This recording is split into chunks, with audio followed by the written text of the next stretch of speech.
டாக்டர்களெல்லாம் உறுதியாக ஒன்றும் சொல்ல முடியாமல் இருக்கிறாங்க. அதனால் பயமாக இருக்குது, அவர் பிழைச்சிருவாரா அப்படின்னு கேட்குறாங்க.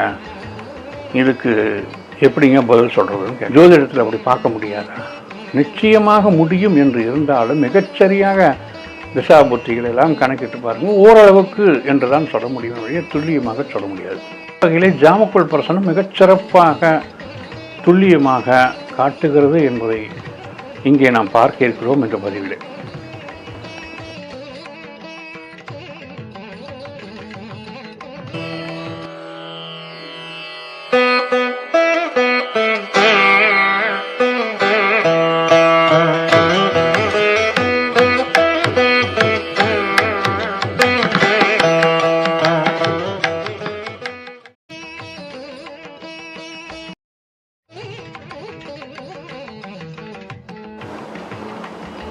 சித்தர் போற்றி, சிவம் போற்றி, எல்லாம் வல்ல வாழைத்தாயை போற்றி, அன்னை காமாட்சியின் பொற்பாத கமலங்களை வணங்கி இந்த இனிய வேளையிலே பிரம்மரிஷி ஜோதிட மையம் வாயிலாக ஜாமக்கோள் பிரசனம் பற்றி ஒரு புதிய பதிவினை உங்களோடு பகிர்ந்து கொள்ள இருக்கிறேன். அன்பர்களே, ஜோதிட ஆர்வலர்களுக்கும் பிரசன்னம் சார்ந்த விஷயங்களில் ஈடுபாடு கொண்ட அன்பர்களுக்கும் இந்த பதிவு ஒரு புதுமையானதாகவும் இருக்கும், ஆச்சரியத்தை தரக்கூடியதாகவும் இருக்கும். என்ன ஒன்று பார்ப்போமே. அன்பர்களே, வாடிக்கையாளர் ஒருவர், ஒரு பெண்மணி, ஒரு கேள்வி கேட்டார். என்னங்க, என்னோட ஃப்ரெண்டோட மைத்துனர் ரொம்ப உடம்புக்கு சரியில்லாமல் ஆஸ்பத்திரியில் சீரியஸான நிலையில் அட்மிட் ஆகிருக்கிறாரு. டாக்டர்களெல்லாம் உறுதியாக ஒன்றும் சொல்ல முடியாமல் இருக்கிறாங்க. அதனால் பயமாக இருக்குது, எப்படி அவர் பிழைச்சிருவாரா அப்படின்னு கேட்குறாங்க. இதுக்கு எப்படிங்க பதில் சொல்கிறதுன்னு கேட்குறாங்க. அப்போவே ஒரு பிரசனம் போட்டு பார்த்தோம். அந்த பிரசனம் உங்களுக்கு இங்கே காட்டப்படுது. இந்த பிரசனம் மீன உதயம், ஆரிடம் உதயத்துக்கு 11 மகரத்தில். சரி, அடுத்தது 3வது முக்கியமான நபர் கவிப்பு. அவர் உதயத்துக்கு 6ஆம் வீட்டில் சிம்மத்தில் இருக்கிறார். இனி அடுத்தது பார்த்தீங்கன்னா உதயாதிபதினு சொல்லக்கூடிய குரு, அவர் உதயத்துக்கு 8ல் துலா ராசியில் இருக்கிறார். அடுத்தது ஆரிடம் மகரத்தில் 11 இருந்ததுனால அந்த அதிபதியான சனி பகவான் உதயத்துக்கு 4ல் நிற்கிறார், மிதுனத்தில். அடுத்தது முக்கியமான நபர் வில்லன்னு சொல்லக்கூடியவங்க. இந்த பிரசன்னத்தினுடைய கர்த்தா, முக்கிய கர்த்தா அப்படின்னா கவிப்பு. இந்த கவிப்பு எங்கிருந்து கவிச்சிருக்குது? உதயத்துக்கு 6ஆம் பாவத்தில் சிம்மத்தில் இருக்கிறாரு. அந்த சிம்மத்தில் இருக்கக்கூடிய கவிப்பு 5ஆம் வீட்டில் இருக்கக்கூடிய சுக்கிரனை, கடகத்தில் இருக்கக்கூடிய சுக்கிரனை கவிச்சிருக்கிறார். இதுதான் இந்த பிரசன்னம். இது போன்ற ஒரு பிரசன்னம் அப்படிங்கிறது ஆயுள் பிரசன்னம்னு சொல்லுவோம். ஒரு ஆயுள் பிரசன்னத்தை நம்ம பார்க்கும்போது சில விஷயங்களை நம்ம மனசில் வச்சு தான் பார்க்கணும். என்னது அப்படின்னு பார்த்தா, உயிர் பிழைக்கிறதுக்கு வழி இருக்குதான்னு கேள்வி வரும்போது நாம் கவனிக்க வேண்டிய முக்கியமான விஷயம் பார்ப்போம். அப்படின்னா முதல்ல உதயம், அதுக்கப்புறம் உதயாதிபதியினுடைய நிலை, அப்புறம் பார்த்தோம் அப்படின்னா ஆருடாதிபதியினுடைய நிலை. இதோடு நம்ம பார்க்கக்கூடிய விஷயம், இந்த பிரசன்னத்தில் எதை நாம் கவனிக்கணும்னு பார்த்தா, உதயத்திலிருந்து உதயாதிபதி நிற்கக்கூடிய 8ஆம் இடத்தினுடைய நிலை, அப்புறம் 8ஆம் அதிபதியோட நிலை. சரி, இது ஆயுள் சம்மந்தப்பட்ட கேள்விங்கிறனால ஆயுள் ஸ்தானாதிபதி இங்கே சுக்கிரன் வந்துடுறாரு. ஆயுள் ஸ்தானாதிபதி நல்லா பாருங்கள். அந்த சுக்கிரனுடைய நிலை பார்த்தா அது கவிப்பில் மாட்டி இருக்குது. சரி, அடுத்தது பார்த்தீங்கன்னா ஆயுள் காரகன் அப்படிங்கிற சனி பகவானுடைய நிலையை பார்க்கணும். இதெல்லாம் ஒரு பக்கம் மெயினாக பார்த்துட்டு, இந்த நிலையோட மாந்தி, யமகண்டம், மிருத்யு இவங்களையும் வச்சு நம்ம பார்க்கணும். அதோட உடம்புக்கு சரியில்லைன்னு கேட்கும்போது, ஆயுள் பற்றியும் கேட்கும்போது, முக்கியமாக பாதகாதிபதி நிலை, மாரகாதிபதி நிலை, இவைகளெல்லாம் கவனத்தில் கொண்டுதான் இந்த பிரசன்னத்தை நாம் பார்க்க போகிறோம். அடுத்தது பிரசன்னத்தை நாம் பார்க்கும்போது கேட்ட கேள்வி சரியாக இருக்குதா அப்படின்னு ஒரு சரிபார்ப்பு பண்ணிக்கணும். உதயம் கேள்வினா உதயாதிபதி கேள்வியாளர். சரி, இவங்க என்ன கேட்க வந்திருக்காங்க? ஆயுள் பற்றி கேட்க வந்திருக்காங்க. அப்போ கேள்வி சரியா அப்படின்னு பார்க்குறது எப்படி அப்படின்னா, உதயாதிபதி எங்கே இருக்கிறார், ஆருடாதிபதி எங்கே இருக்கிறார், நடந்த நிகழ்வை சுட்டி காட்டுவது ஆருடம், ஆருடத்தை கடந்த கோள் அந்த நிகழ்வை சுட்டி காட்டும். சரி, அடுத்தது உதயாதிபதி இப்போ எங்கே? இவர் குரு. இவர் உதயத்துக்கு 8 இருக்கிறார் அப்படின்னா 8ஆம் வீட்டில் அவர் இருக்கக்கூடிய நிலையும், கவிப்பு எங்கே இருக்குது அப்படின்னு பார்த்தா கவிப்பு உதயத்துக்கு 6ல் இருக்குது.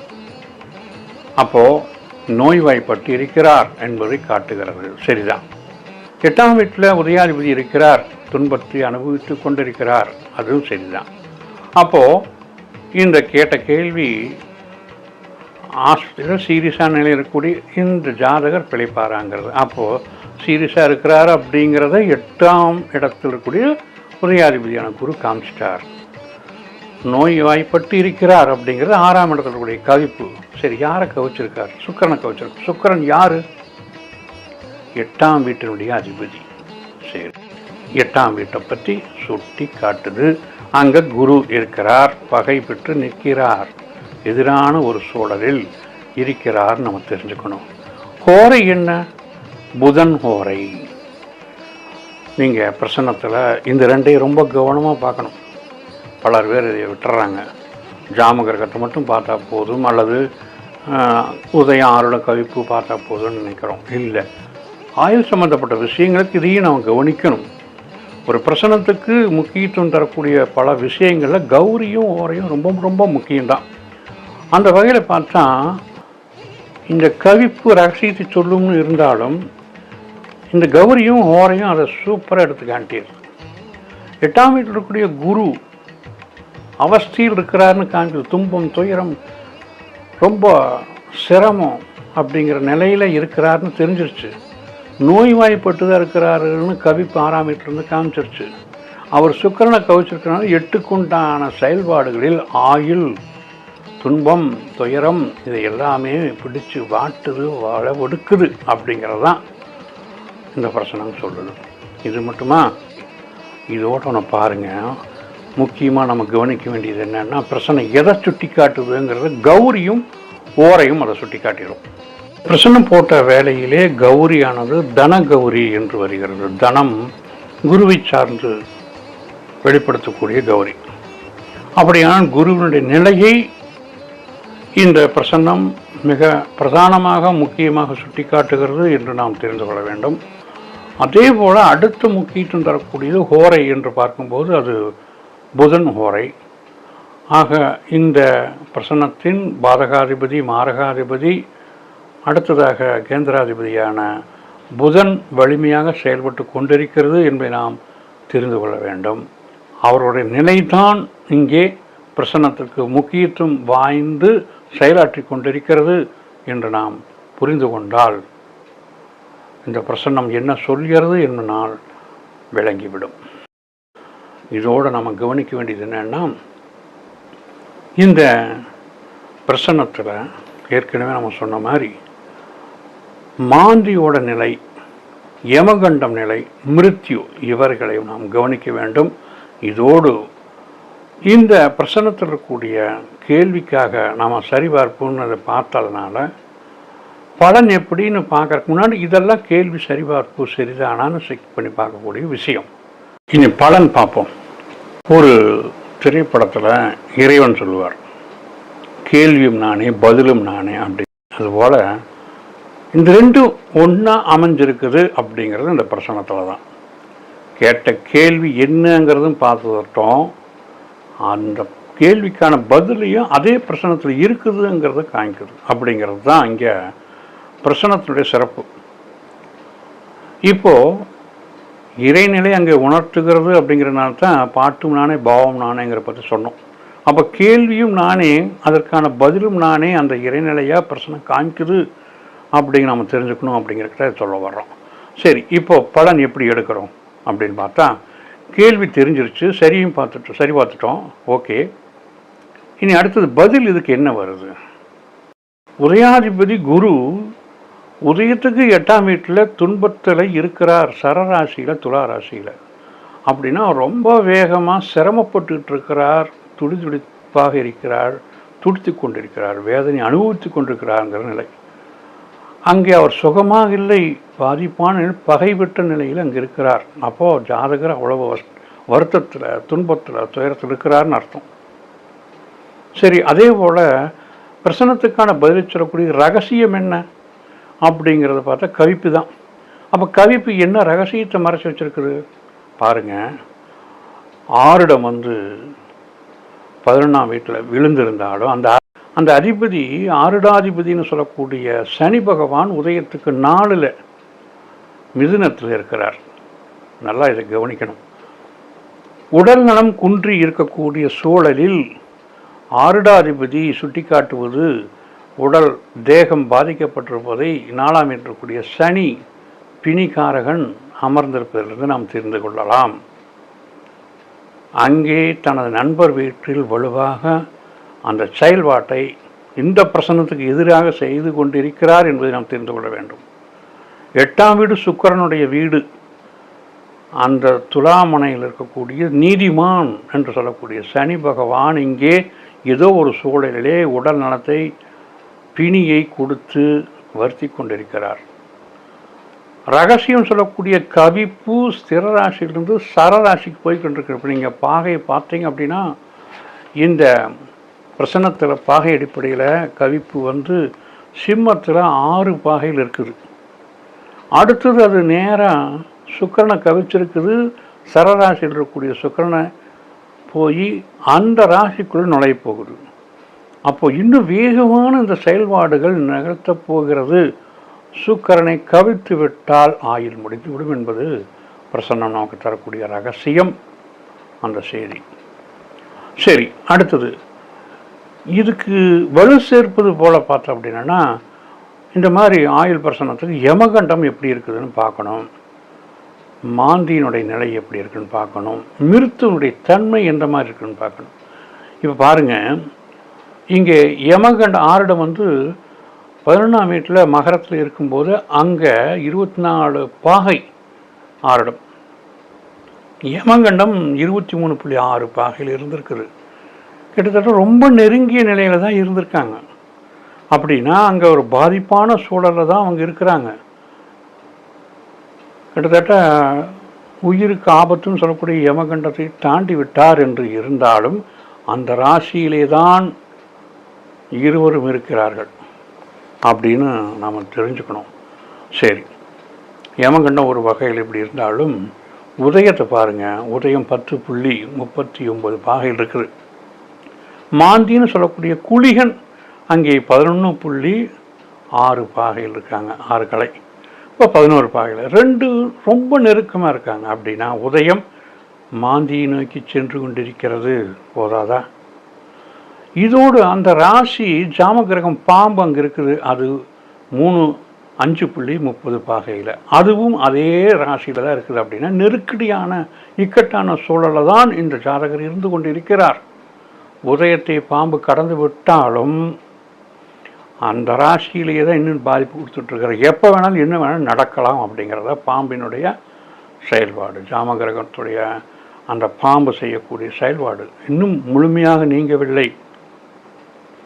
அப்போ உதயம் மாந்தியை நோக்கி செல்வது மிக குறுகிய நெருக்கமான பாகையில் அவர்கள் இருவரும் இருப்பது மிக ஆபத்தான சூழல். கவிப்பும் ஆயிலை பிடித்து முடிக்க காத்திருக்கிறது. உதயமும் அங்கே மாந்தியை நோக்கி சென்று கொண்டிருக்கிறது. அடுத்ததாக 3வது பார்த்தால் மிருத்யு 10ஆம் வீட்டில் அமைந்திருக்கிறது. அங்கே செவ்வாய் மிக நெருக்கமாக இருக்கிறது. வருடத்திற்கு ஆயுளை முடிப்பதற்கு தயாராக இருக்கிறது என்று நாம் தெரிந்து கொள்ளலாம். பொதுவாக 2-7 மாரகஸ்தானத்தை வழியை துன்பத்தை தரக்கூடியவர்கள் என்று இருக்கும் பட்சத்தில் செவ்வாய் இங்கே 2க்கும் 9க்கும் அதிபதி. ஆனால் அவர் அங்கு மிருத்யுவை நோக்கி சென்று கொண்டிருக்கிறார். ஆக பாதிப்பு மிக மிக நெருக்கமாக எப்போ வேண்டுமானால் நடந்துவிடும் என்பதை சுட்டிக்காட்டுகிறது. அடுத்து பார்த்தோம் அப்படின்னா, இந்த பிரசன்னத்துக்கான மிக முக்கியமான செயல்பாடுகளிலே நாம் கவனிக்க வேண்டியது, ஒரு முடியாத சூழலிலே நோய்வாய்ப்பட்டிருக்கக்கூடிய நிலையிலே பிரசன்னம் போடும்போது நாம் கவனிக்க வேண்டிய விஷயத்தில் இந்த பாதகஸ்தானம் மாரகஸ்தானம் அப்படிங்கிற நிலையை கவனிக்கணும். மீன உதயத்துக்கு மாரகாதிபதி, பாதகாதிபதி, அடுத்தது பார்த்தா கேந்திராதிபதி என்று சொல்லியிருக்க 3 நிலைகளிலும் ஒன்றாக இருக்கக்கூடிய புத பகவான் இங்கே 7ஆம் இடத்திலே தனது சொந்த வீட்டிலே ஆட்சியாக உச்சமாக மூலத்திரிகோணம் பெற்று நிற்பது நல்லதாக படவில்லை. அப்படியானால் இந்த நிலை என்ன சொல்கிறது என்றால், ஏற்கனவே பார்த்த விஷயத்தை கொண்டு இது கூடுதலான வலுவை தீய பலனை தருவதற்கு தயாராகி கொண்டிருக்கிறது என்று நாம் புரிந்து கொள்ள வேண்டும். எப்படி? இந்த உதயத்திற்கு குரு பகவான் உதயாதிபதியாக இருப்பதால் இவர்களுக்கு எதிரணியனாக இருக்கக்கூடிய சுக்கிரன், அடுத்தது சனி, புதன், இந்த கூட்டணி ஒன்று சேர்ந்து தீய விளைவை தடுக்க முடியாத வண்ணம் மிக வலுவாக அமைந்து ஜாதகருடைய ஆயுளை முடிக்க காத்திருக்கிறார்கள் என்று நாம் புரிந்து கொள்ள வேண்டும். அங்கேயே உதயத்திலேயே மாந்தியம் இருப்பது, பாம்பு உதயத்திலேயே இருப்பதும், 6 இடத்திலேயே யமகண்டமும், மிருத்யுவை நோக்கி மிருத்துவோடு மிக நெருங்கிய நிலையில் செவ்வாய் இருப்பதும், பொது மாரகஸ்தானாதிபதி என்று சொல்லக்கூடிய நிலையிலே இருக்கக்கூடிய இவைகளெல்லாம் ஒன்று சேர்ந்து ஜாதகருடைய ஆயுளை முடிக்க காத்திருக்கிறது என்று புரியும்போது நமக்கு சற்று வேதனையாகத்தான் இருக்கிறது. ஆக இவருக்கு ஆயுள் மிக மிக குறைவு. இந்த நேரத்திலும் இவருக்கு இறப்பு என்றும் நிலையை ஏற்படுத்திவிடும் என்பதை இந்த பிரசனம் காட்டுகிறது. அப்படியானால் இந்த ஜாதகருக்கு மரணத்திற்கு மணி அடிப்பது யார்? மரணத்தை அழைப்பது வரலாம் என்று சொல்வது யார் என்றால் பிரேதகாரகன் என்று சொல்லக்கூடிய மாந்திதான். இந்த மாந்தியை உதயம் தொடும் வேளையிலே இந்த ஜாதகர் உயிர் துறப்பார் என்பதுதான் பிரசன்னம் நமக்கு காட்டுகிறது. ஆக கேள்வியும் பதிலும் ஒன்றாக இணைந்த இந்த பிரசன்னத்தில் ஏற்கனவே சொன்னது போல பாட்டும் நானே பாவமும் நானே என்றவோ படி கேள்வியும் பதிலும் ஒன்றாக இணைந்த இந்த பிரசன்னம் இந்த ஜாதகருக்கு நீடித்த ஆயுள் இல்லை, எந்த நேரத்திலும் எதுவும் நடக்கும் என்பதுதான் காட்டுகிறது. நீ பார்த்தீர்கள் என்றால் இந்த உபயம் எந்த நேரத்தில் 2 விதமான செயல்பாடுகளை செய்யும் நிலையில் இருக்கிறது என்பதால் முதல் பாதி ஒரு மாதிரியான நிலை, மறுபாதி வேறு மாதிரி நிலை. ஆக இப்படி இந்த பிரசனத்திலே அமைந்திருப்பது சற்று வேதனை தான். கிரகங்களின் மாயாஜாலம், இந்த ஜாமக்கோளின் வண்ணக்கோளம் என்று பார்க்கும்போது இறைவன் நமக்கு திட்டத் தெளிவாக வாழ்வின் நிலைகளை மிக அருமையாக அற்புதமாக எடுத்து காட்டியிருக்கிறது என்று நாம் இதன் மூலம் தெரிந்து கொள்ளலாம். சரி, நடந்தது என்னவென்றால், இந்த பிரச்சனை போட்ட தேதி 9/12/2025 செவ்வாய்க்கிழமை. செவ்வாய், புதன், வியாழன், வெள்ளிக்கிழமை அதிகாலையிலே நன்றாக கவனிங்கள். கவிப்பு சுக்கிரனை கவித்திருந்தது. செவ்வாய் மிருத்துவை நோக்கி சென்று நிற்கிறது பிரசனத்தில் பார்த்தோம். இந்த ஜாதகர் செவ்வாய்க்கிழமை போட்ட இந்த பிரசன்னத்திற்கு அந்த மரணத்திற்கு அழைப்பு விடுத்தது அப்படின்றது நாம் மாந்திக்கு சொன்னோம். அந்த மாந்தி உதயம் தொட்ட வேலை மரணம் நிகழும் என்று தெரிந்தது. அந்த நிகழ்வு வெள்ளிக்கிழமை அன்று 12/12/2025 வெள்ளிக்கிழமை அன்று இந்த ஜாதகர் காலமானார் என்ற ஆழ்ந்த வருத்தமான செய்தியை நமக்கு அந்த வாடிக்கையாளர் தெரிவித்த போது சற்று வருத்தம்தான். அந்த ஜீவன் இறைவனுடைய திருவடியிலே சென்று இளைப்பாறட்டும் என்று வேண்டி, ஒரு பிரசன்னத்திற்கு எப்படி நாம் பதிலை பலனை பார்ப்பது என்பது இந்த வகையிலே நாம் தெரிந்து கொண்டோம் என்று கூறி, இது போன்ற பிரசன்னங்களை பிரம்மரிஷி ஜோதிட மையம் கற்றுக் கொடுத்து கொண்டிருக்கிறது. இந்த பதிவு உங்களுக்கு பிடித்திருக்கிறது என்றால் நீங்களும் இது போன்ற வாய்ப்பை பயன்படுத்தி கற்றுக்கொள்ளலாம் என்று கூறி உங்களிடமிருந்து விடைபெறுகிறேன். நன்றி, வணக்கம்.